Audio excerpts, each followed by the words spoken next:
Meet your amygdala. I want to tell you a few things about the amygdala that will help you understand why you have been having so much trouble with chronic worry. The amygdala handles fight and flight responses because it's capable of much faster action than the cerebral cortex.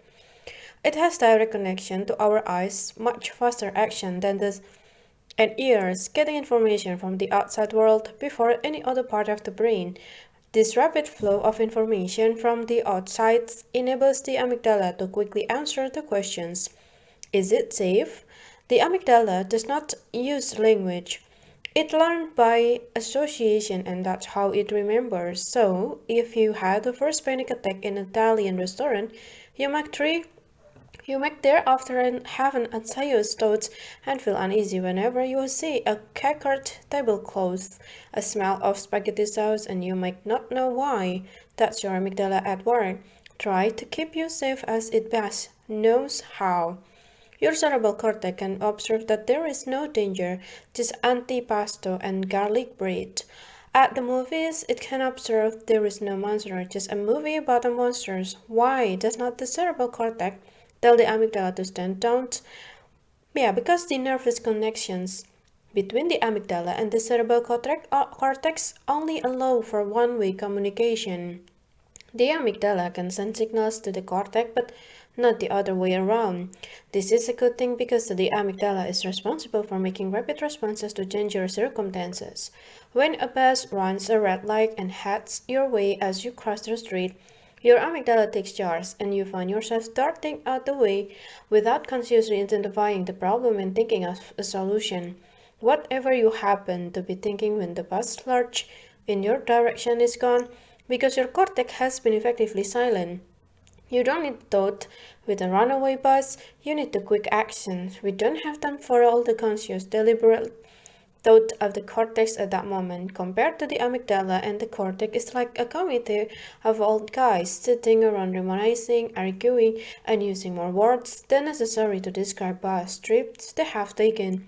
It's so slow for emergencies.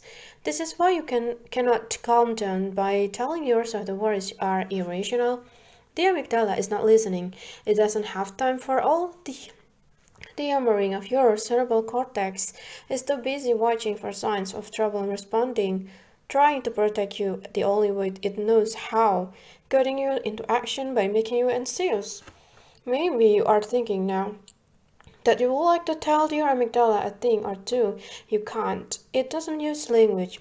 So how can you retrain your amygdala so it doesn't push the panic button when you are not really in danger? Final fact you need about the amygdala, it only learns and creates new memories when it's activated. Know what I mean by activated? I mean when you become afraid, when everything is on standby and not making any new memory. It's only when your amygdala detects what it takes as a sign of danger that it activates your sympathetic nervous system, enabling fight and flight responses, and then it will make memories. Your opportunity to retrain your amygdala and change your relationship with the chronic worry comes when you feel frightened or upset by your thoughts.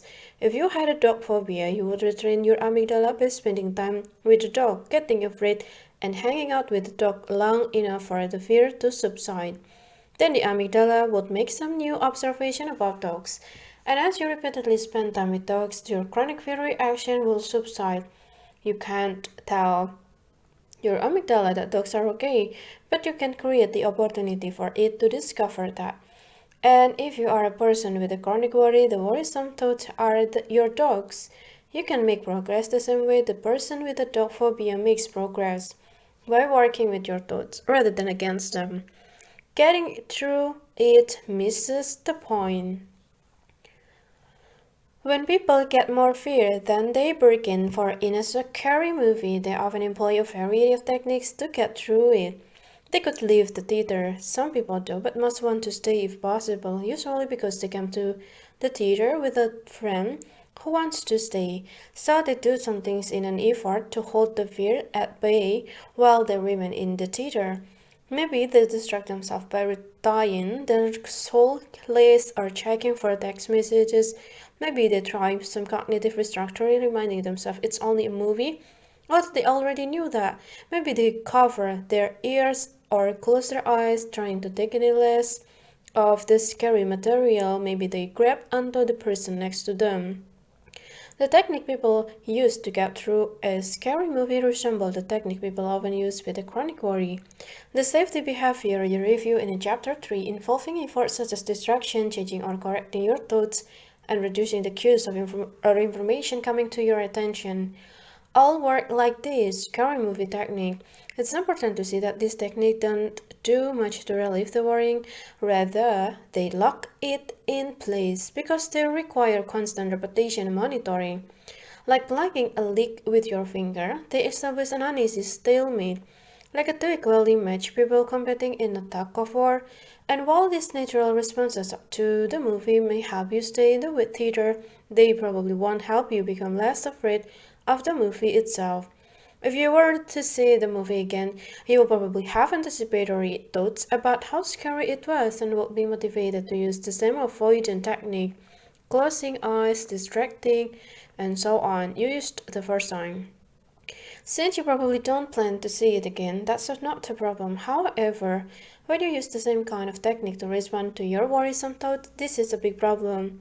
While you probably won't see the movie again, you are going to re-experience those thoughts again and again because they are a naturally occurring part of life. If you handle your thoughts the same way you handle a one-time experience of a scary movie, you are locking in this unfortunate mental struggle rather than relieving it. You are not changing how you relate to worry. You are putting in more effort and struggle which will maintain rather than change the unpleasant way to relate to the worry. All worry means the same thing. We have a variety of ways of experiencing anxiety. For instance, we experience anxiety in the form of physical sensations. This might include such a few symptoms as heart racing, muscular tension, labored breathing, stomach upset, sweating, trembling, and so on. We also experience anxiety in the form of behavior. Example of behavioral anxiety would include some instance of nail biting, hair pulling, and other compulsive behaviors.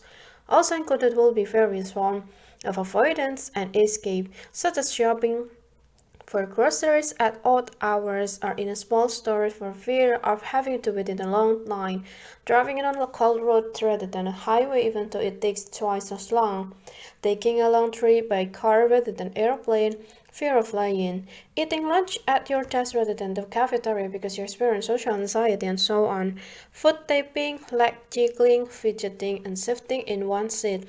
All kind of restless movement of the body without apparent goal are also examples of behavioral expressions of anxiety.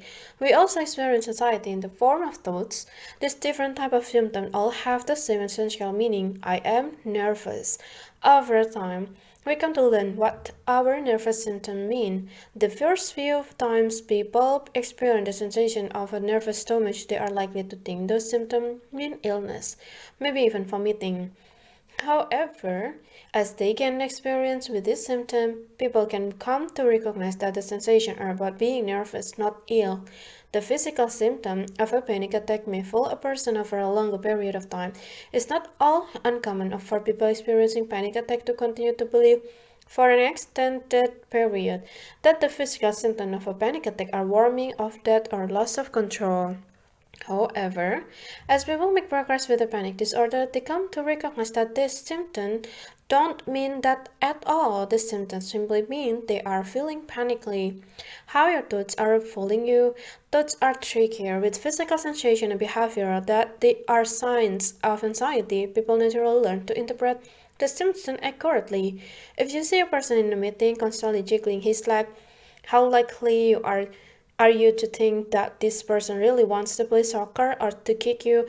If you see someone biting a fingernail, how likely are you to think that this person is so hungry as to be reduced to eating fingernail?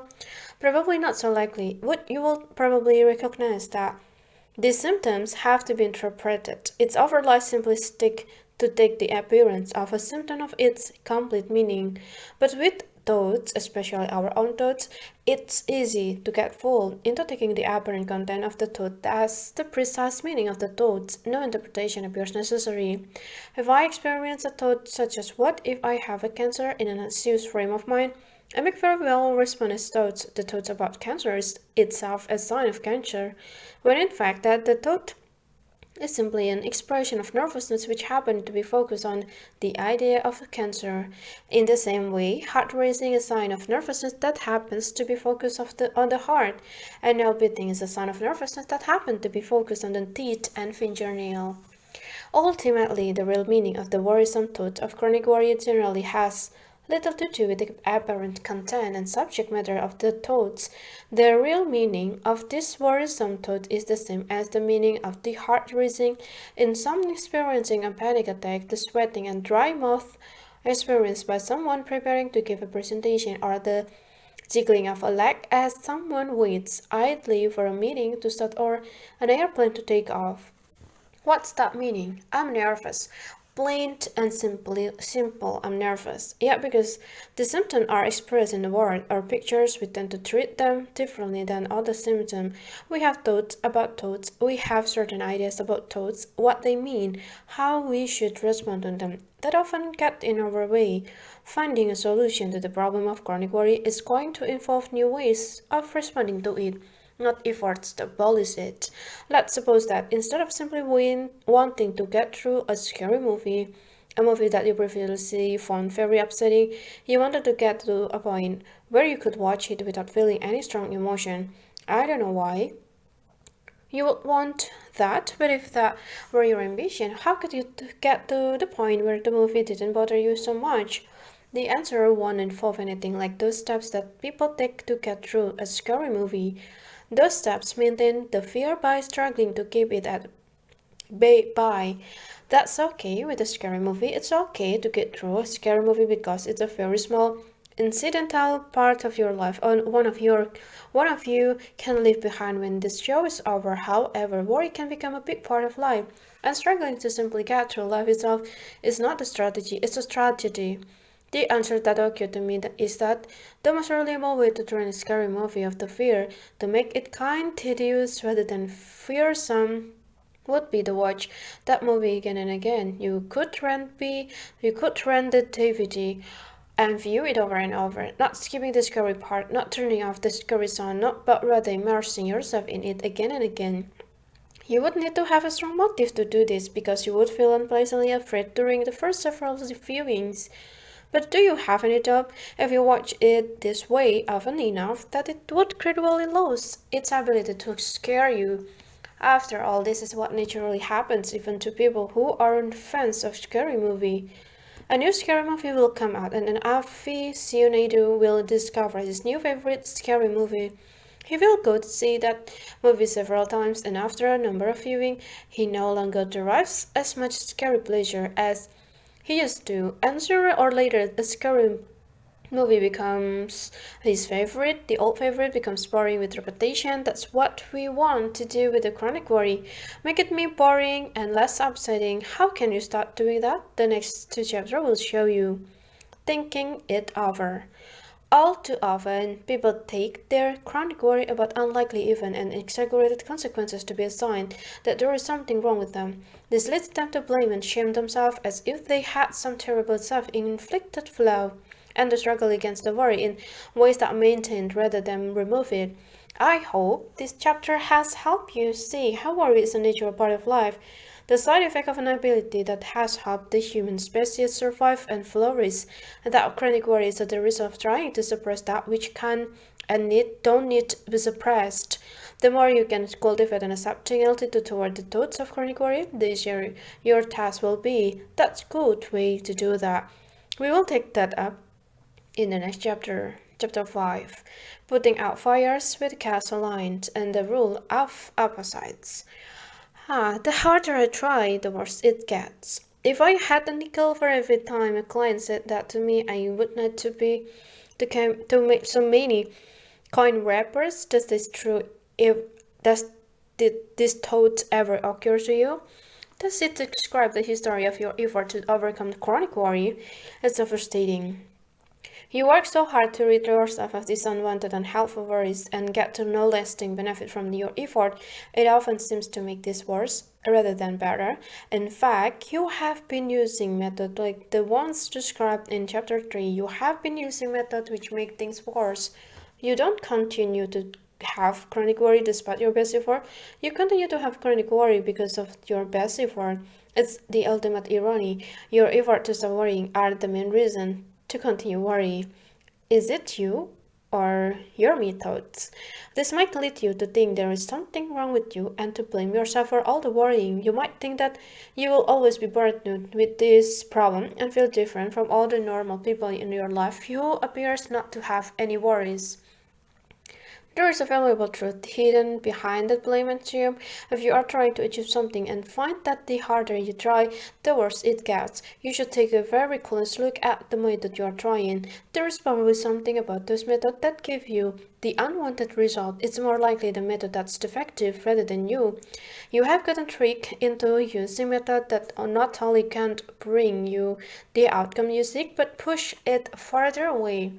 Chronic worry is one of those problems for which the metaphor putting out fires with gasoline was created. This metaphor describes a person who, on discovering a neighbor's house on fire, frantically grabs the nearest liquid he can find. Unfortunately, this turns out to be one of hundreds of buckets of gasoline in the yard. Even worse, in his haste, he assumed that the bucket container contained water. He threw some gasoline on the fire, which burned even higher and hotter as a result. Seeing that the problem is growing, the man frantically threw even more gasoline, and the fire grows more, and so on. The harder he tries, the bigger the fire gets. There are some problems with this metaphor. Who does not recognize the smell of gasoline and who keeps it in the bucket around their home? But if we overlook this minor flaw, the story helps us to evaluate the problem of chronic worry. Suppose now that the neighbor, the one who collects gasoline for a hobby, returns home and shouts, "Hey, this won't work. You are putting out fires with gasoline." What do you do? If you suddenly discover that you have been putting out fire with gasoline, you probably don't have any idea what to do next. You are upset with yourself for making this mistake, worried about how it will look to your neighbor whose house is burning, wishing that you had never gotten info, and so on. On one hand, you don't know what to do, but on the other hand, the first step is really obvious. Put down the bucket, stop throwing the gasoline on the fire.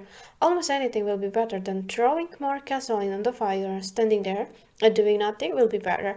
Don't try throwing the gasoline faster or farther or a little more to the left. Put down the gasoline. What does this tell us about handling chronic worry? It suggests that when we catch up in a chronic worry, our natural instinct of how to solve the problem turns out to be doing things that make the problem worse rather than better. You probably have responses to worry identified in the inventory you created in chapter 3 that you will be better off without. Those are your bucket of gasoline. Counterintuitive problems. Okay, how could this happen? How can we go so far wrong as to make our situation worse by trying to make it better? It's not hard, really, nor is it uncommon. Worry is a special kind of counterintuitive problem, one in which your gut instinct of how to help yourself are likely to make it worse rather than better. When you try to solve a counterintuitive problem with intuitive solutions, things usually get worse. When my son at 2 years old would say no to everything that was a counterintuitive problem for me, I would sometimes forget that he was learning to be independent, learning to use a powerful word that this was exciting and fun for him. Sometimes I would approach him if I just needed to share my adult knowledge with him, help him see the error of his ways. So we would argue. The more we argued, the more he delighted in saying no. His favorite phrase was, "Because not." Yeah, now he's 20 and we would still do this occasionally for old time's sake. If I try to solve the counterintuitive problem with an intuitive solution, I am probably going to fall. If I want to solve a counterintuitive problem, I need the solution. That is counterintuitive. I need to fight fire with fire. This is not as bizarre as it might sound. There are many everyday examples of this. I learned as a young child when my puppy got off her leash that if I chased her, she would run away. She had 4 legs to my 2, so the results were always poor. But if I ran away from her, she would chase me, and then I could grab her collar when she caught me. Counterintuitive. When you are winding into the ocean and a large wave comes towards you, if you turn and run for shore, the wave will probably break on your shoulder and knock you down. You will swallow salt water and sand. But if you dive into the base of the wave, it will pass right over you as if it were nothing. Counterintuitive. Driving on an icy road and starting to skid toward the phone pole. If you try to steer away from that pole, you'll probably be talking to your insurance agent soon. However, if you steer the skid and aim for the pole, you will straighten out and to be okay. Counterintuitive. There are lots of counterintuitive problems. When the military trains soldiers to respond to an ambush, they train them to run toward an enemy, not away. Why? Well, the other side is expecting you to run away, and that's where they plan to shot next. If you are stuck in the quicksand, okay, you get the idea. Counterintuitive. The difficulty with solving counterintuitive problem is that when you are trying so hard to solve a problem and you see that you are failing, your natural instinct is to try harder, and that makes things worse. It can almost feel like an insult when the world does not respond to your solution. This often leads people to get frustrated and upset with themselves while they continue to make things worse. Attitudes about thoughts. The previous example all involve counterintuitive problem in the world around us. It's even trickier when we have counterintuitive challenge in our internal world. In our own minds, we have some unexamined assumption about our thoughts that influence our reaction in an unhelpful way. Our brain are not like computer that simply generate output. A computer generates an answer to a problem. Maybe it calculates something for you, or maybe it formats material you have written into a later format, and it has no opinion about what it produced. You ask a computer a question, and that's all you get, the answer. Not so with your brain. We have thoughts, including worries. We also have attitudes, belief, and thoughts about our thoughts. One belief about thoughts that we briefly examined in chapter 3 is the belief that thoughts can be dangerous. Let's take another look at that. Are thoughts dangerous? Want to try an experiment? Take a minute now to think about this book catching fire in your hands. Think about it in a great detail. Picture the flames curling the pages, the white pages turning the gray ash, the smell of burnt paper, the smoke spiraling toward the ceiling. Any minute, the smoke alarm should start charging a warning.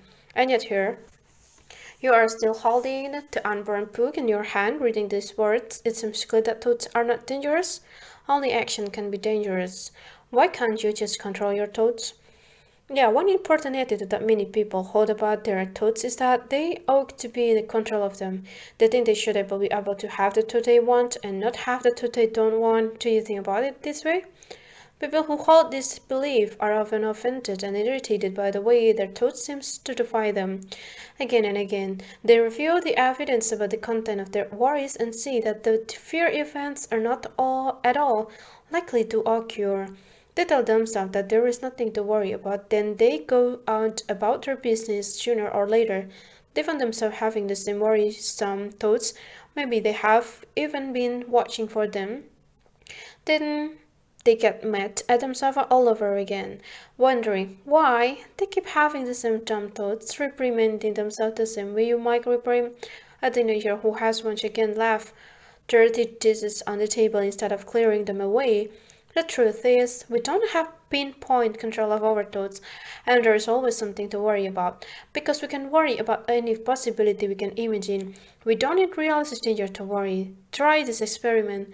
Think of an elephant for about 20 seconds and then stop thinking of it. No more elephant. Take 1 minute and keep it out of mind. No long trunk, no loud thumping sounds, no toss, no eating peanut, no running away from mice. How did you do? Odds are you just spent some time with thoughts of elephant? For most people, the result will be as obvious as an elephant stomping through the jungle. And if it seems to you as though you had no thoughts of elephant during that meeting, then ask yourself this question: how do you know? The only way you can try to avoid all thoughts of elephant is to think of what it is to think about the elephant, and watch to see if you do that while not trying not to do it. You get elephant on the brain from every direction. Anytime you deliberately try to stop thinking of something, you are likely to think more about it. Physiological research on the subject of thought suppression clearly showed that the main effect of thought suppression is a resurgence of the thoughts you are trying to forget. It's the same with our emotion. We don't control our thoughts or our emotion, or our physical sensation for that matter. The more we try, the more we get the thoughts and feelings we don't want. Your lack of direct control over thoughts and emotion may come to your attention quite clearly when some well-meaning friend tries to help you by saying don't think about it or calm down. It's probably painfully obvious to you what's wrong with that situation. It might even make you angry that this person does not get it, and yeah, you may be continually trying to use this strategy without noticing that you are using the same unhelpful method that does not work, and then getting disappointed and frustrated when it fails again. If it does not work when a friend urges you to calm down, it's probably not going to work when you urge it upon yourself. What do we really control? People often assume that control is measured by what they think and feel. They think that if they are having odd or illogical thoughts, or strongly unpleasant and exaggerated emotion, that this means they are out of control. They don't like the idea. So they struggle to control their thought and feeling, and this is like trying to grab a crisp peak on ice. The more you try to control thoughts and feeling, the more out of control they seem.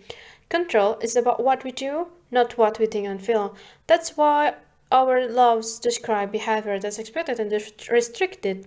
Society expect people to control what they do, how they drive, how they treat others, how they wait their turns in line, and so on.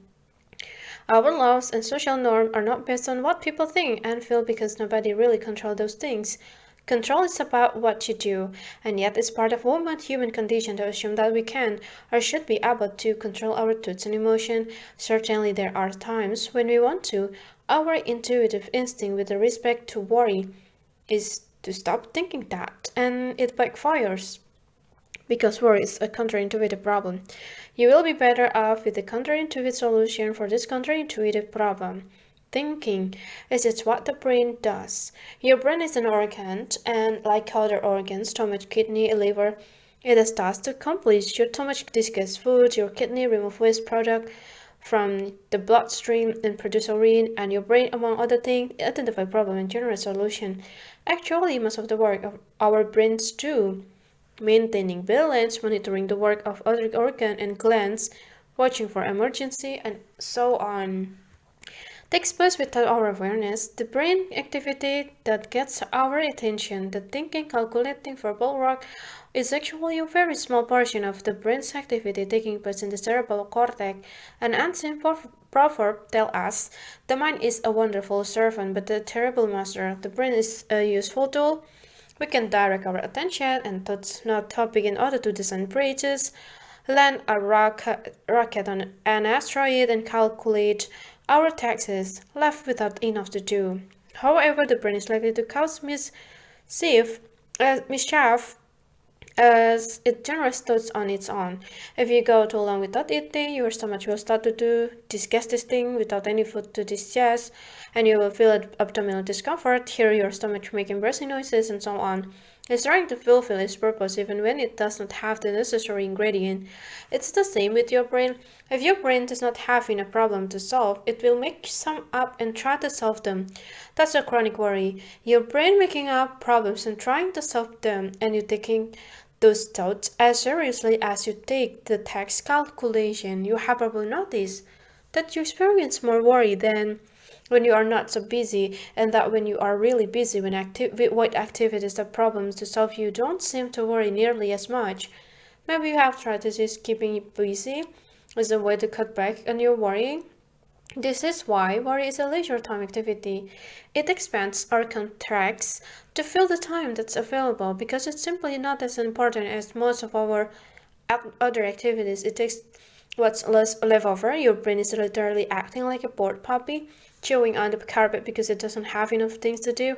We can train that puppy well enough that it will no longer chew on furniture, especially if we offer him other things to chew on. However, we can train the brain not to think of problem anymore. Then we could train our stomach not to rumble when we are hungry. Instead, we need to change the way we relate to our worry. We do better by learning how to accept and work with rather than oppose that fact that we are experiencing worry thoughts. We will also do better when we can recognize the worry thoughts as a sign of nervousness and anxiety, the same as the eye twitch or sweaty palm, rather than some important message about the future. Rules of life. I regularly teach workshops for professional therapists about the treatment of anxiety disorder, and I usually like to introduce the workshop with an expanded and embellished version of the polygraph metaphor, commonly used in acceptance and commitment therapy. Before I say hello or introduce myself, before I say anything at all, I tell them this story. So, a man walks into my office, someone I know as a man of his word, who says that what he means and does what he says. This man walks into my office and he has a gun and he says, "No, Dave, what I would like for you to do is take all the furniture here in your office and move it out into the waiting room, or else I'm gonna shoot you." So, I asked the audience, and no, I will ask you, the reader, as students of human behavior, what is the outcome you predict here? And someone in the audience will say, "You are gonna move the furniture." That's right, I move the furniture, I can do that, I move the furniture and life. And a week goes by, the man returns, same count, and he says, "No, Dev, the thing I would like you to do is sing the Star-Spangled Banner. The first verse will be sufficient. Sing the Star-Spangled Banner, or else I'm gonna shoot you." So what's the outcome you predict here? I sing the song, I can do that, and I leave. Another week goes by, and once again the man appears, and this time he has a college with him. The college rolls a cart full of electronic equipment into my office. The man says, "No, Dev, my associate here, he's got lie detecting equipment, the best electronic on the planet for detecting human emotion, virtually infallible. I'm gonna ask my associate to hook you up to the lie detecting equipment. Then I just want you to relax, or else I'm gonna shoot you." What's the outcome you predict here? Nothing good will come out of this one. That allows me to get to the point of the story, namely that this is the circumstances of some 40 million Americans with a chronic anxiety disorder. They wake up every day worried about feeling anxious, trying hard not to feel anxious, and getting more anxious as a result of all that effort, digging a deeper hole with all their effort to resist anxiety, to help people overcome an anxiety disorder.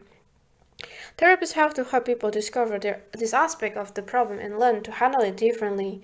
And if you struggle with the chronic worry, the same applies to your effort to overcome the problem. What makes it so apparent that I can move the furniture to save my life, and I can sing a song to save my life, but I can't relax to save my life? From the perspective of acceptance and commitment therapy, ACT, the answer lies with two important rules of thumb that governs our life. ACT is a form of therapy that more or less belongs within the school of cognitive behavioral therapy, but has some very different ideas from traditional CBT, particularly with respect to our effort to control thoughts, emotion, and physical sensation. First, there is a rule of thumb which governs our interaction with the external world around us, the physical environment that we live in. In the external world, the rule of thumb is something like this: the harder you try and the more you struggle, the more likely you are to get what you want.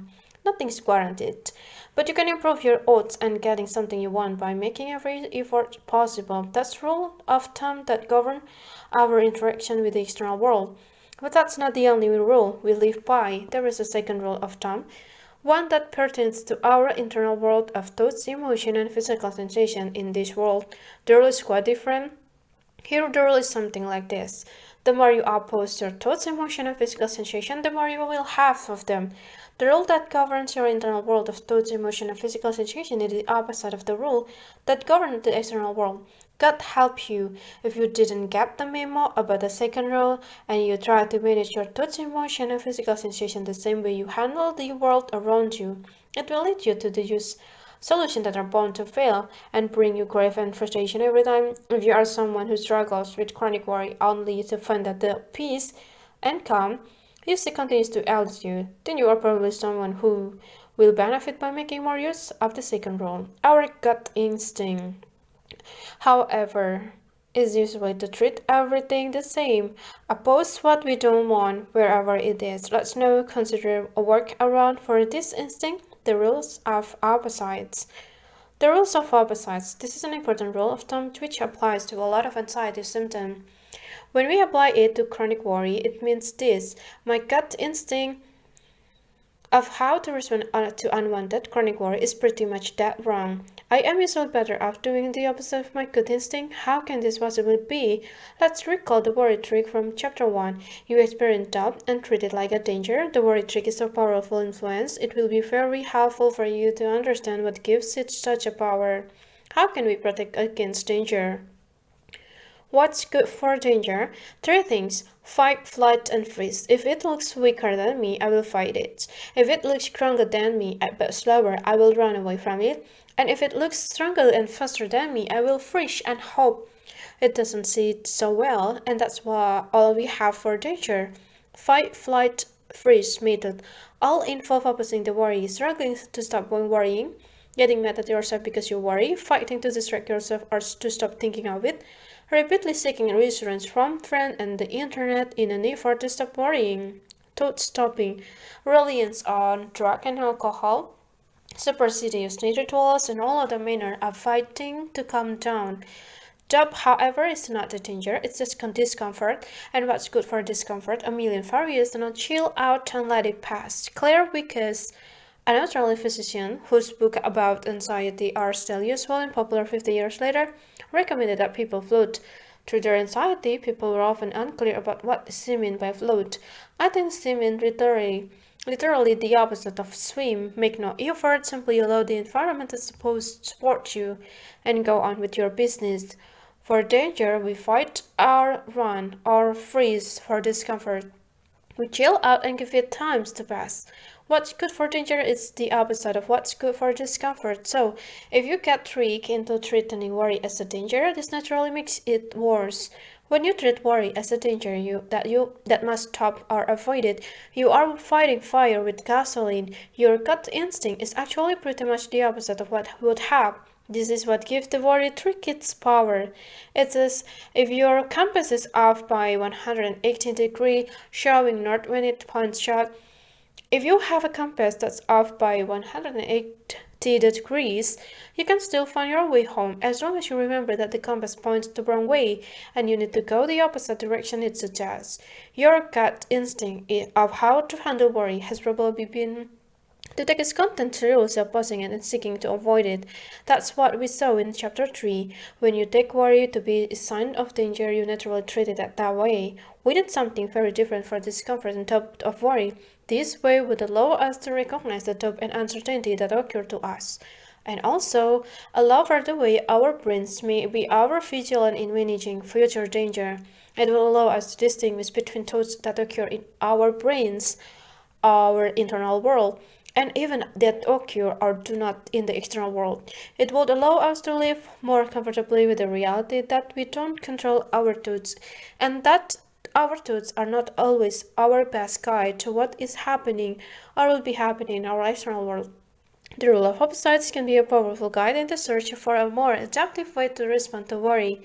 We will come back to it again as we look for different methods you can use in responding to worry.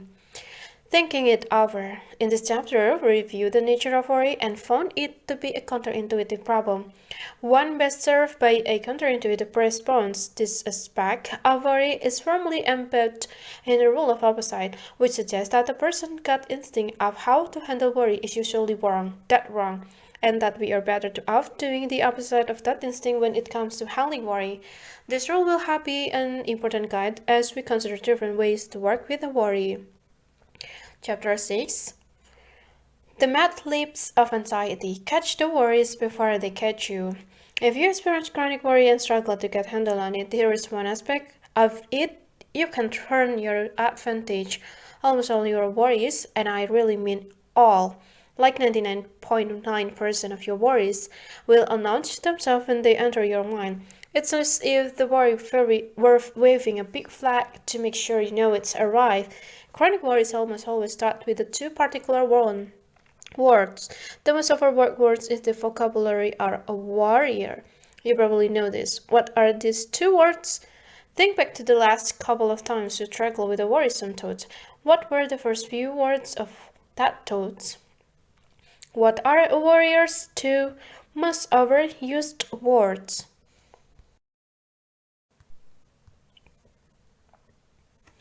You nail it if you answer what if. Now I say this is an advantage because these two words can point out to you that you are being lured into worry as surely as the sound of starter pistol indicates the start of a race, or the siren of an ambulance behind you indicates the need to pull over. Maybe you don't think that's an advantage. You might be so accustomed to trying to suppress and ignore your worrisome thoughts that anything that brings attention to them seems unhelpful. It might seem to you that you have been barely holding back the tide of unwanted worry, and that you would be better off keeping it out of your awareness. And yet we saw in the chapter 3 that anti-worry technique usually make the problem of chronic worry more chronic and safer. Such a technique look like helpful solution, but they are actually wolf in sheepdog's clothing. So bear with helpful solutions.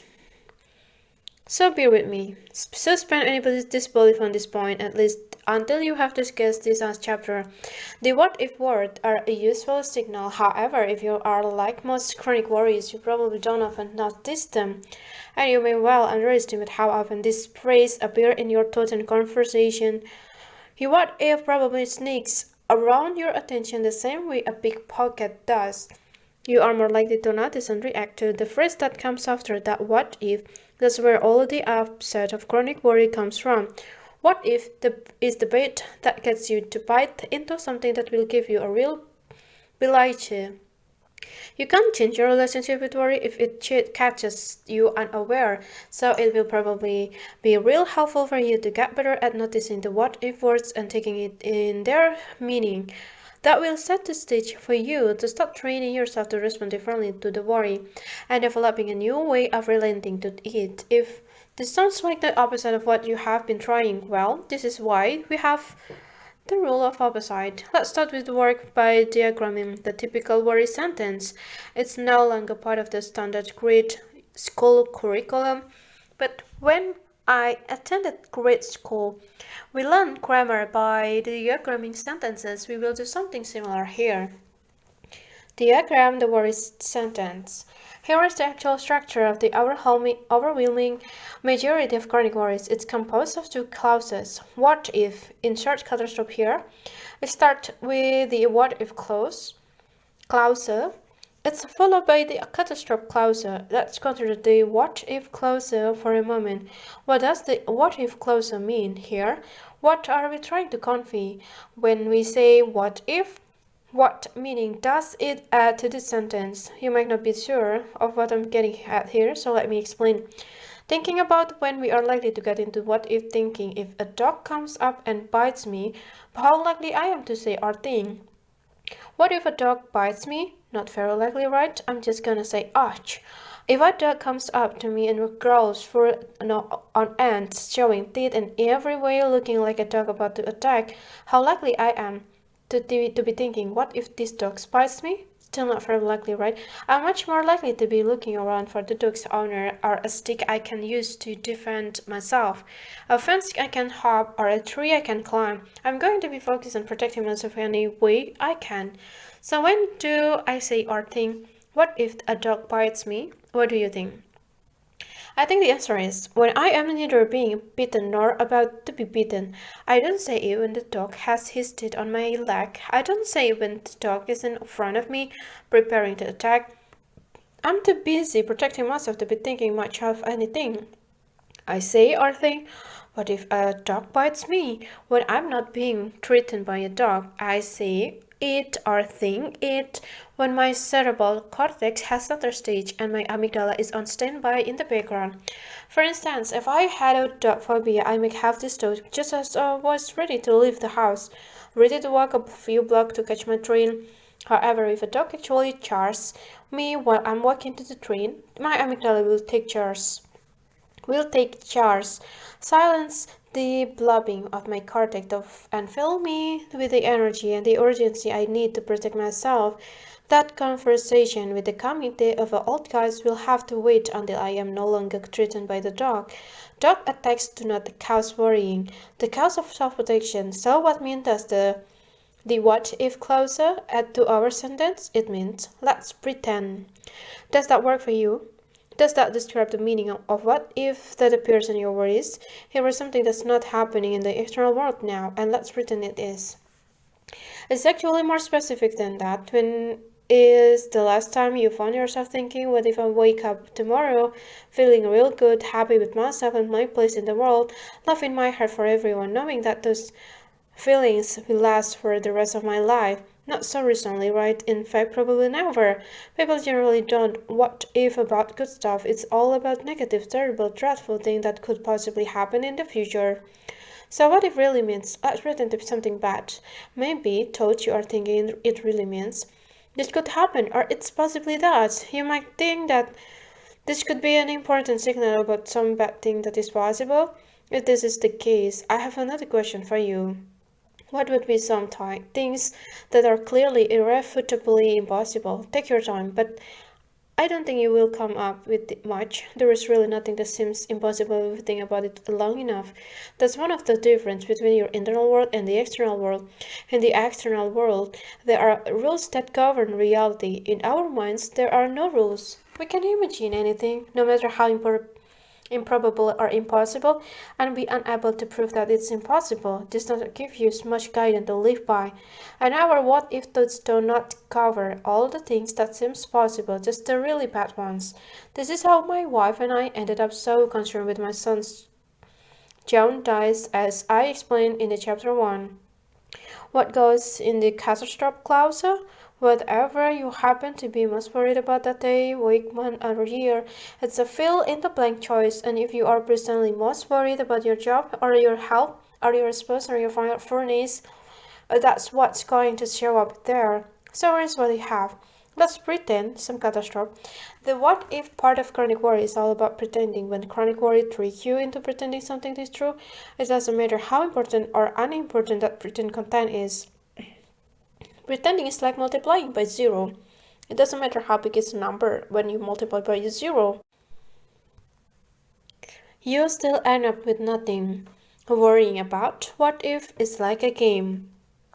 Do you know the game Mad Libs? It's a party game that became real popular in the 1960s.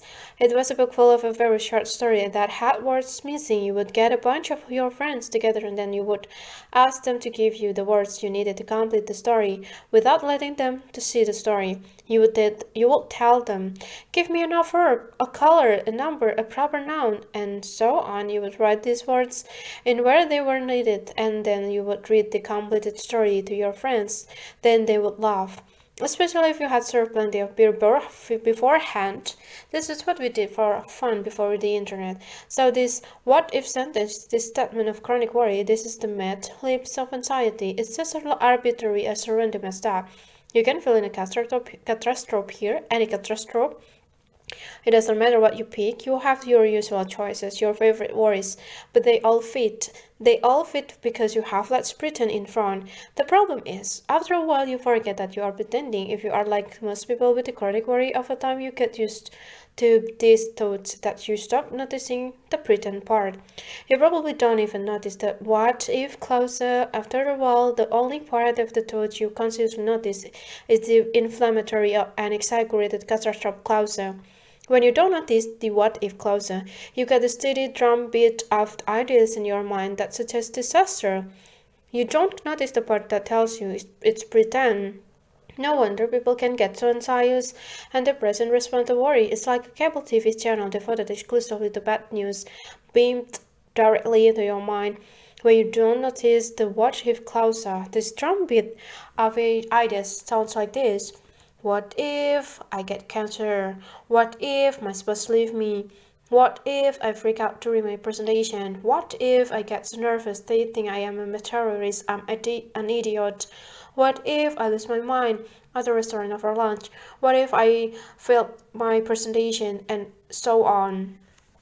The effect of this worry is strengthened even more by the fact that if often occur while you are multitasking, even if you notice that what if part, you don't have the opportunity to give it your full attention and resolve it. You are too busy checking your text messages while eating your lunch and scanning your schedule. This talk has a lot subliminal power. We don't stop to notice that we are experiencing this particular thoughts and respond to the thoughts as just that. As thoughts instead, we skip right past the what if part, focusing on the catastrophe clause and absorb its message as if it were true. This is one of the obstacles you face in dealing with the problem of worry. As a society, we value thoughts, and usually think of thoughts as one of our characteristics that sets us apart from anyone. One of the highlights of billions of years of evolution, we value human thoughts, and most of us are vain enough to put a particularly high value on our own thoughts. Thoughts is good, powerful, and important. We believe in my thoughts are especially good, powerful, and important. We certainly act this way in responding to worry. If we didn't take these thoughts to be important, they wouldn't cause us so much grief. Our brain are wonderful problem-solving tools. More than any other factor, it's our brain that have enabled us to become the top predator of the planet. Our brains have produced the will, speech, and writing, and the calculation necessary to land a ship on a comet. But the brain is still a problem-solving organ, looking for problems to solve. And especially when there is no urgent problem to solve, the brain will make up some problems just to have something to do. So it doesn't matter how smart you are, a certain amount of your thoughts will just be noisy nonsense. How worry baits you. This what if clause is like the red flag to a bull that I mentioned in chapter 4. Imagine if you could have a heart-to-heart conversation with a bull just before a bullfight. I think it would go something like this. Listen, bull, I know how you feel when you see that red flag. Your blood boils, right? You on the powder ground, snort real loud, and raise over and flatten that flag, and the guy holding it too. But remember what happened to your cousin Toro. He ran over the flag, and while he was taking it, some guy stuck a short knife in his side.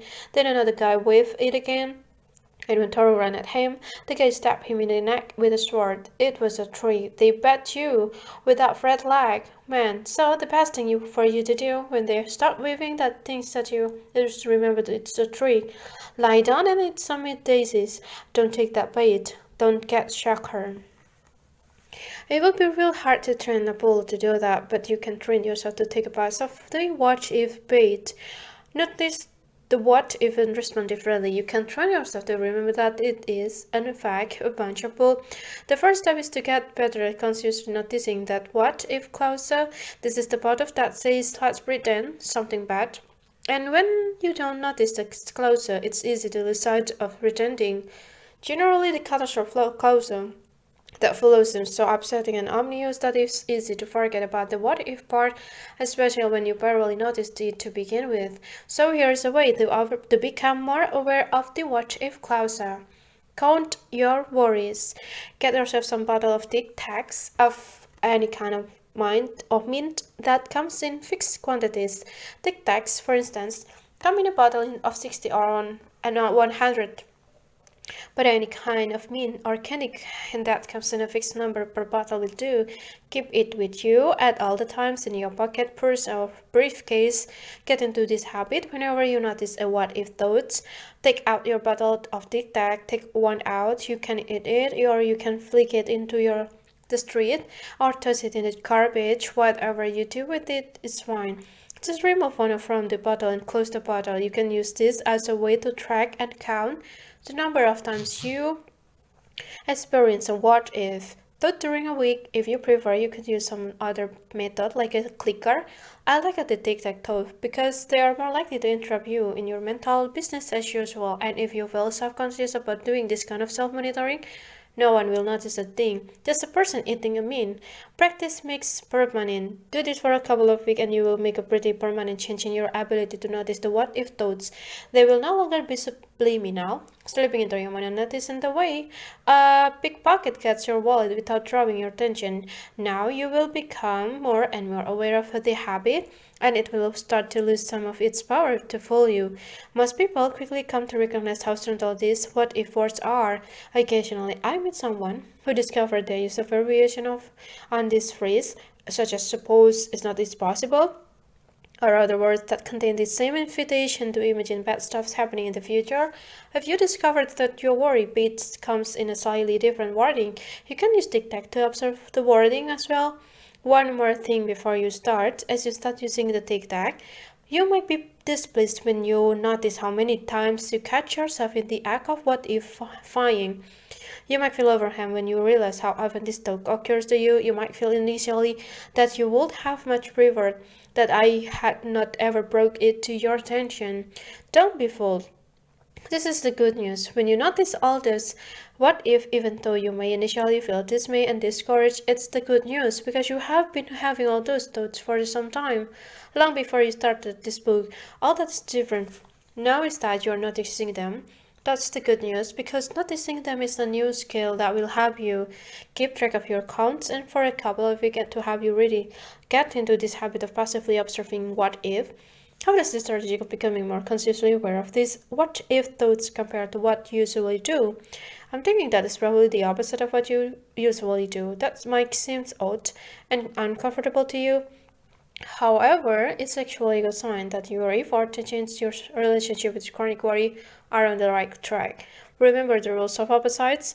My gut instinct of how to respond to chronic worry is typically dead wrong. I am better off doing the opposite of my gut instinct. If you keep responding in the same way, you can expect the same result. We are looking for different results here, and this will take different, even opposite actions.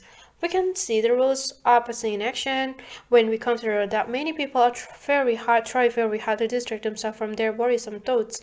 If that really worked, you wouldn't be reading this book. You would have already dismissed and banished your unwanted worries. It just does not work that way.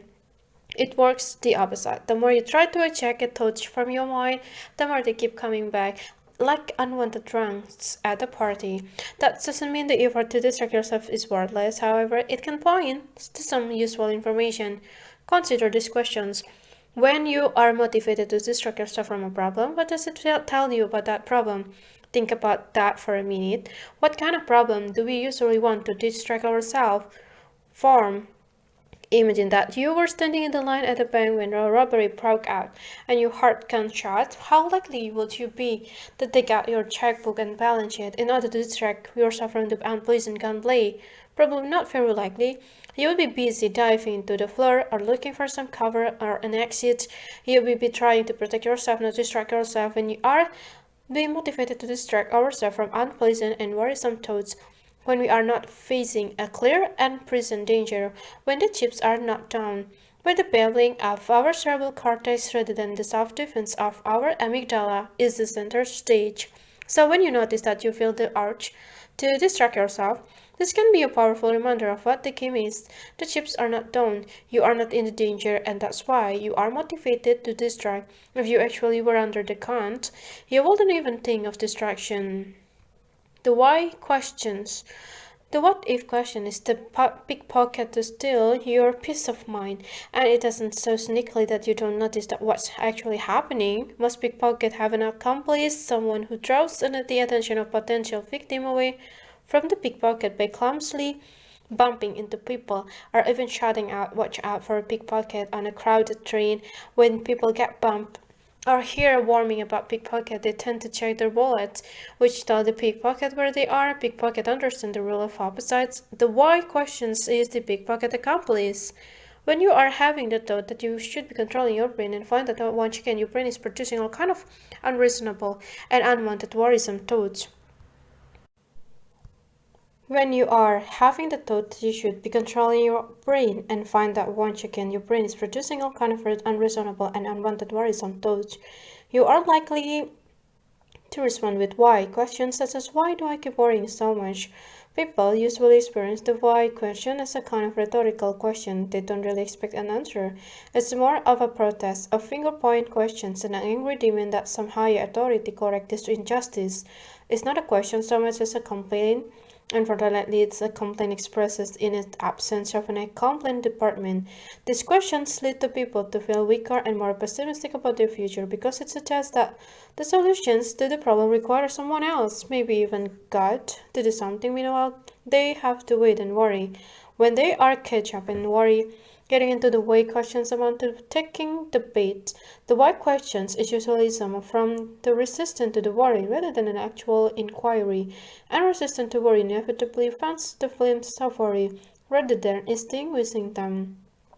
The resistance is the equivalent of slamming on the brakes when the car starts skidding on the icy roads.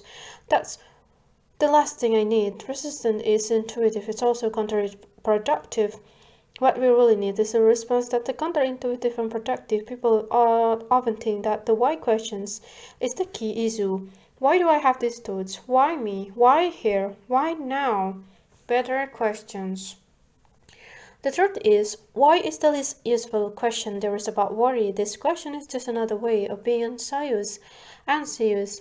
While you probably cannot simply dismiss it and make it go away, you don't have to get involved in taking it seriously. It will be more helpful to steer away from this why question to catch yourself in the act of asking it. To notice it and move on to the more useful question of what and how. What am I experiencing now? Well, I am experiencing worrisome thoughts. How can I respond to it? I will cover this with the steps in chapter 9. Think it over. This chapter directed your attention to two types of worrisome thoughts, what if and why, that consistently mislead and misdirect you into a life of chronic worry and suggested way of disarming them. Becoming more aware of these thoughts as they occur to you is a big step in learning how to disregard the bait that so often lures people into making their worry more persistent. Chapter 7. Thinking about thoughts. It's a tricky thing to think about worry because worry is thoughts. Things get complicated when we think about our thoughts, let alone try to change those thoughts. This chapter will take a look at the difficulties that can arise when people set out to change the thoughts and whys around some of these difficulties. Cognitive Behavioral Therapy for Anxiety, CBT. The introduction of cognitive behavioral therapy in the mid-1980s was a major breakthrough for people who suffer with the chronic anxiety. Prior to this, there were very few good options for people who suffer with the chronic anxiety. Now, for the first time, a method was introduced that offered practical, concrete ways to reduce chronic anxiety. CBT was a radical departure from previous school of therapy and combined a cognitive thinking approach with a behavioral approach. On the cognitive side, it said that mistaken and exaggerated thoughts were heavily involved in producing and maintaining anxiety, and it offered a way to help clients identify and change those thoughts. The primary tool it offered was cognitive restructuring, which involved the identification of various errors of thinking and the subsequent review and correction of these thoughts. Identifying worrisome thoughts. So, for instance, a person who struggles with lots of worry about money and job security will be directed to identify his key worrisome thoughts on the subject. These thoughts might include statements like the following. I am likely to get fired. If I lose this job, I am ruined. I am too old to get another job. I will never be able to support myself and my family again. My wife will leave me and I will have to live in my car. Since emotions are believed to be shaped by our thoughts and belief about the topic, his emotion would be shaped by these thoughts regardless of how true or false they were. If this man's thoughts about finance and employment were exaggerated or unrealistic in some way, we would have an emotional response in his internal world which was out of proportion to his actual circumstances in the external world. A CBT therapist would ask him, to evaluate his thoughts on the topic he worried about to see how realistic or unrealistic they were, and to look for some characteristic error in his thoughts, as described in chapter 3. If this man found error in his typical thinking about employment and finances, he would work to correct his thoughts, replacing the unrealistic thought with more realistic versions. If these new and more accurate thoughts about his situation were less negative and foreboding than his previous thoughts, this would change his emotional response for the better. Changing behavior. On the behavioral side, CBT would suggest changes in the one's behavioral that would ultimately reduce anxiety. This would include practicing with the object, location, and activities that people fear. So snake popping would make progress by spending time with a snake rather than avoiding it. And the same would apply to people who fear height, shopping mall, driving, flying, and so on. Relaxation and meditative method might also be used to lower overall anxiety level, but exposure to what one fear is considered to be the most effective behavioral method by far. Traditional CBT methods have been of enormous help to millions who had been suffering from chronic anxiety and worry. However, there are a few difficulties when we attempt to apply this method to chronic worry. For one, typical worry thoughts usually express uncertainty about the possibility and most often begin with what if, as in what if I lost my job. This type of worry is not a prediction that can be evaluated and shown to be true or false. It's an invitation. As I point out in chapter 6, to pretend that something bad will happen and to worry about it, since most hypothetical events, however likely or unlikely, are possible rather than impossible. This makes it more difficult to apply the usual tools of cognitive restructuring. No matter how much evidence you may muster to show that you are unlikely to lose your job, chronic worry can always trump that argument by responding, but what if you do? This usually leads people to try to become sure that the fear of even won't happen. When they cannot do that, it serves to prolong and maintain the worry. Secondly, the invitation to use cognitive restructuring to correct error of thinking can mislead people into believing or hoping that we can tame, maybe even perfect our thoughts. This contains the implicit suggestion that we can do such as a good job of correcting our thoughts as to eliminate dysfunctional worry. This is a bridge too far. In my review, I hope that is more misleading than helpful. In my professional work as a psychologist, I have seen far too many people who struggle to correct their thoughts, who tried so hard to stop having unrealistic worries and thoughts, which daily fill with them with discomfort and upset, only to feel their legs failures because they failed to control their thoughts. Your brain is not a computer. People often mistakenly think of their brain as a computer. Let's suppose you are running a program which doesn't work exactly the way you want. Maybe it has a line of code which converts all of your measurement into the metric system, displaying your output in kilogram and meters when you want it to use pounds and yards. You could remove the line of code so that the program only gives output in yards and pounds, and the revised program will run as if it had always been written that way. It won't remember that it used to calculate per kilogram and meter and experience any doubt about which system to use. The computer has no awareness or consciousness, and so it can't have any thoughts about how the program is running, nor about how it used to run before the corrections. It just runs the program as currently written. Not so with your brain. Your brain records thoughts as memories, while you can literally erase the computer code about the metric system and replace it with American measurement. Your brain does not lose memories unless there has American measurement. There has been actual physical damage to the brain. It creates new memories, and these memories can become the dominant memory on a subject, but you never lose the old memories. They may occur to you less often, even fall into disuse, but they can always become active again under the correct circumstances. Additionally, you have conscious awareness of thoughts as they occur in your cerebral cortex. This allows you to have thoughts about thoughts. Computer, at least to date, don't have this conscious awareness. They simply execute instructions without thinking about them.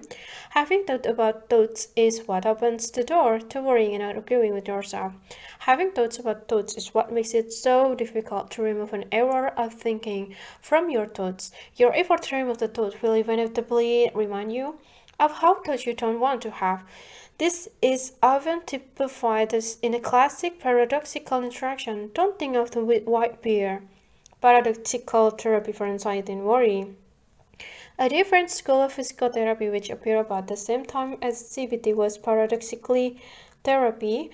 This method didn't attain the same mainstream prominence that CBT has achieved, but in my opinion can be more powerful and direct way of working with chronic anxiety and worry.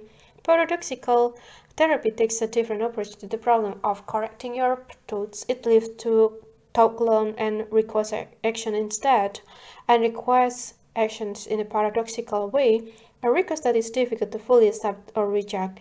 A paradox is a seemingly logical request of instruction that leads to self-contradictions. Contradictory result. A typical paradoxical request might be spontaneous now, or listen carefully to what I say and don't do what I tell you. This kind of instruction creates confusion within the listener and make it difficult for her to keep doing the same old thing that she was doing before. Act natural is another example. The principal tool of a paradoxical therapy is called prescribing the symptom. This has an astonishing amount of power in helping people overcome chronic anxiety. Here is an example of prescribing the symptom. When I work with a client who is struggling to overcome chronic worry, I may ask this person to deliberately keep her worries in mind as we have our conversation. When I first do this, people have two typical principal reactions. First, they think I'm crazy, but I will clear that up with them later. Second, they find it hard to keep the worry thoughts in mind and may find that they keep forgetting about their worry, even though I have asked them to pay more attention to it. How does this work? My odd request for them to focus more on their worrisome thoughts interrupt and disrupt their internal effort to stop worrying. And it turns out this effort to stop worrying is a major factor in maintaining chronic worry. When I disrupt it with my unexpected request, the worry actually becomes less persistent. Paradoxical methods are powerful in working with the chronic anxiety and worry because the chronic anxiety is itself such a paradoxical experience. By that, I mean these two things. Your efforts to directly increase anxiety will decrease it.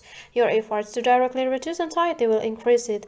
In a larger sense, all the therapies mentioned above, including CBT, have a paradoxical aspect to them, because they all encourage the client to experience the anxiety in some way, to practice with it, in order to reduce it over time. This is why we invite the snake public to sit with the snake, the flying public to go for an airplane ride, the public to go to the shopping mall, and so on. In my view, the element of this therapy that encourages the person to work with the anxiety rather than against are the most powerful element of those therapies. It's this paradoxical element of anxiety and worry that explains the observation. The harder I try, the worse it gets. It's the paradoxical element of anxiety that gives the rule of opposites its power.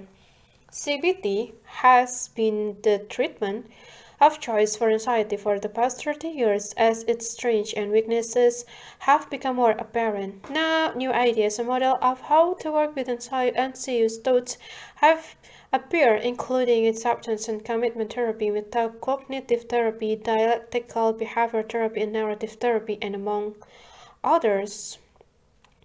From this perspective, the brain produces thoughts in the same manner the kidneys produce urine and the liver produce bile. It's just what the organ does, and because you can only evaluate your thoughts with the same organ that produced those thoughts in the first place, your brain, you don't have a way to form an independent evaluation of your thoughts. None of us do. This is the reason people so often act as if their thoughts are a good, accurate model for the external world, even when they are not. This is also why we are so often attached to our thoughts, take pride in them, as we would on important creation, and tend to find more value in our own thoughts than in anyone else. So we have this problem. As expressed by Chicago comedian Emo Philip, I used to think that the brain was the most wonderful organ in my body. Then I realized, who was telling me this? And we have the second problem, that it is not always so easy to radically change the thoughts. All too often, the effort people make to change their thoughts begin to work like thought stopping, and as I have previously noted, thought stopping is almost always unhelpful. The main result of thought stopping is thought resumptions. If you use cognitive restructuring and find it helpful in modifying your worries without getting involved in a lot of arguing with yourself, without a lot of back talk from the worries, that's good. Keep doing what. However, if you find that you get bogged down in arguing with your thoughts, when you seek to correct the error and that the worrisome thought to continue to recur to you, then cognitive restructuring might be starting to work just like the talk stopping for you. If that's the case, you might be better off using some of the acceptance best technique I present in chapter 8 to 10 rather than trying much harder to make the cognitive restructuring work. Diffusing hot button words. You can see the same thing in anxiety and panic support group all around the country, many of which discourage or prohibit the use of a certain word that might bother their member. For instance, some support group for people with panic attack ask member to refrain from using a word breathing because some members are sensitive to this word and will have trouble catching their B if someone uses B word. The group has fused the word breathing with the sensation of hyperventilation and all the symptoms that accompany it, just as we saw with the Susie and her parent. Here we see people intending to be kind and protective, acting in ways that lead people to feel more vulnerable rather than less. The B word. Do you have some hot button words that you prefer to avoid, to skim over if you see them in print? Words you don't want to say a lot because they may lead you to feel anxious? You probably do. If you let your mind ponder it for a few moments, people with a panic attack often want to avoid words like a faint, cerebral hormone kick, hitch, screaming insanity, and so on. People with social anxiety are not so fond of words like a sweat, tremble, and blush. People in intrusive obsessive thoughts tend to avoid the key word from those thoughts, like a murder, poison, stab, incesticide, and so on. Even people with just basic garden variety anxiety have words that carry some special feeling for them. Want to try an experiment? I hope I know. You can guess where I am going to this, what the experiment is. The experiment is take one of those words and repeat it out loud if you have this privacy to do that. 25 times.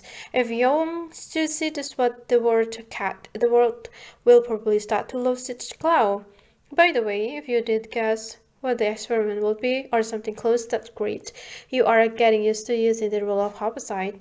ACT seeks to have people undo this kind of cognitive fusion by fostering diffusion, or as I call it, diffusion. Since the technique aims to break the link you may have established between the word or thoughts and the actual property you have come to associate with the thoughts. For instance, Susie's parent might help her to diffuse the word cat from her property of scratchiness and bitiness by making nonsense rhymes with the word cat, singing songs about cat, dreaming of word cat, making artwork based on the word cat, and so on.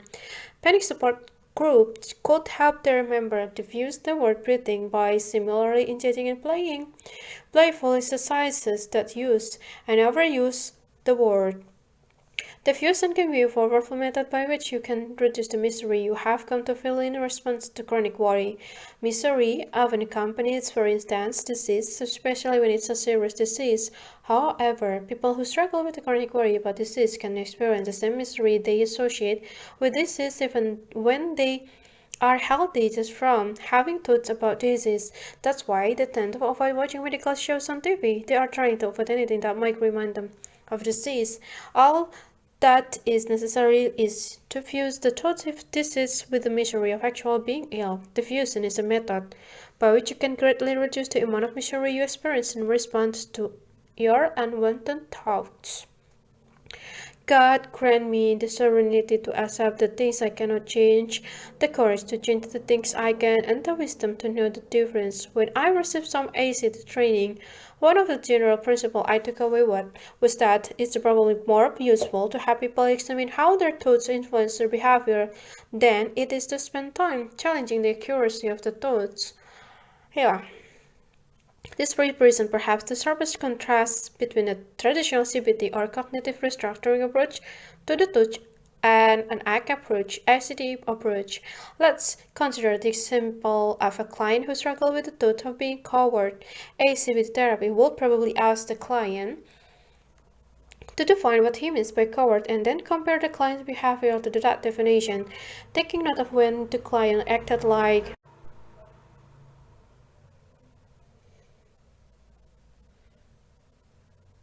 a coward and when he did not. In this way, the therapist would help the client to get a more balanced and accurate view of his behavior with the ultimate goal of helping the client to achieve more accuracy in his thoughts.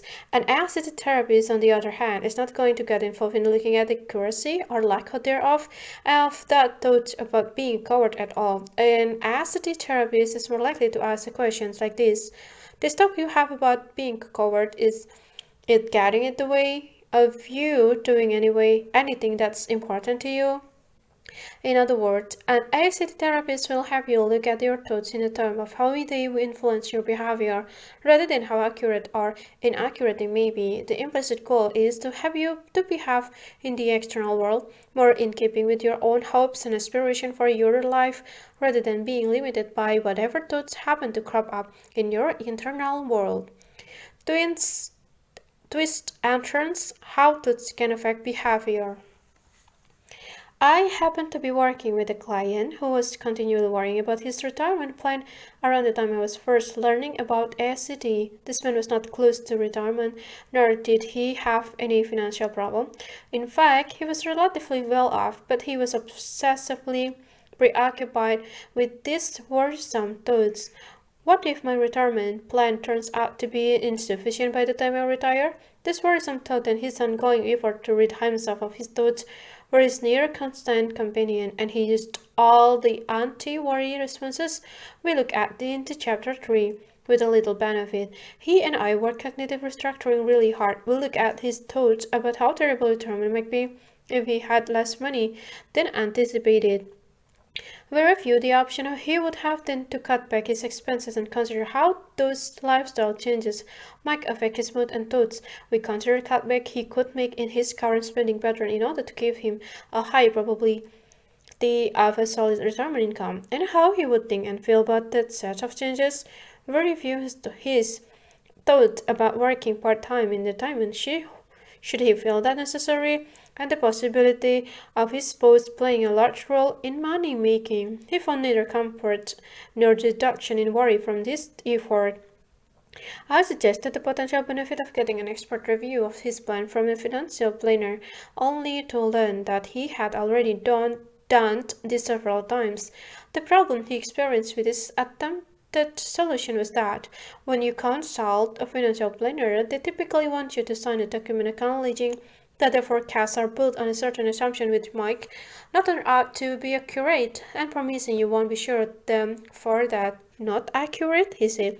That's why I went there in the first place, to get an accurate prediction. We were getting nowhere slowly. One day it occurred to me that an ACT therapist wouldn't be doing all this work of looking at how true or false his worries about retirement were. I remember the ACT questions. Is having thoughts getting in the way of you doing anything important? And so I asked him that questions. It turned out it was getting in the way of him doing something important, and when I heard what it was, I realized immediately that I had misunderstood the problem. You can try to guess what it was before I tell you, but I doubt anyone will guess it correctly. It was not preventing him from working or retiring or saving money. It was preventing him from doing something else, something that made me realize I had been approaching the wrong problem. What was it? When you belong to a retirement plan, either on your own or through an employer, you get a periodic report about how your plan is doing. It shows the contribution you have made, the contribution your employer made, if any, and a change in the market value of your stock and bonds holding in the plan. This is the information people use to monitor and change their investment strategy as needed. This man's worrisome thought prevented him from opening the retirement report when it comes to in the email. He would put it in a filing cabinet unopened. I realized then that I had misdiagnosed the problem. I had been proceeding as if this man needed to feel more secure in his financial planning, but now I could see that he was so intolerant of worry and uncertainty that he was willing to give up control of his finances, if only that would relieve his worry. He didn't need to become more confident and sure. He needed to become more willing to feel unsure and live with that set of thoughts and feeling. He needed to do more work with the worry and less against thinking it over. Thinking about your worries in an effort to evaluate and correct them has some limitation, and this limitation may hamper your effort to calm worrisome thoughts with cognitive restructuring. For one thing, thinking objectively about your thoughts is quite difficult, maybe impossible, because the tool you use to evaluate your thoughts, your brain, is the same tool that created them in the first place. For another, your efforts to evaluate and correct your worrisome thoughts will often produce a kind of internal arguing with your thoughts rather than the calm resolution that you originally hoped for. If you find that this limitation hamper your effort to reduce chronic worry with cognitive restructuring, you might find more relief with the technique of cognitive diffusion, working with rather than against the keyword and thoughts of your chronic worry, particularly in a playful, humorous manner, may well give you better results than effort to rationalize and correct the content of your worries. Chapter 8, Uncle Argument and Relationship with Worry. How are you doing with the tic-tac from chapter 6? It's often surprising to see how truly this what-if habit has infiltrated your daily thoughts. I encourage you to continue using the tic-tacs for a few weeks because this will help you build your ability to observe as it from a distance your own worry habits and invitation. This chapter will lay out the big picture of what a good relationship with worry looks like and offer some specific steps you can take to start traveling that path. Approach this the same way you would approach any significant lifestyle change like diet or exercise. Focus on taking the step and building them into your daily life rather than looking for immediate success. It's understandable that people look for a quick result when making a change, but all too often that focus on quick result distract from their ability to stay on path with the new habit. The key here is to build a new habit into your life and then over time reap the benefit. Here is a phrase that can help you keep this in mind. Feelings follow behavior. Be it a diet, an exercise plan, or a worry reduction program, we all want to feel good as soon as possible. But the good feelings will likely come after, not before, we make the changes in our habits and daily routine. What is a good relationship with worry?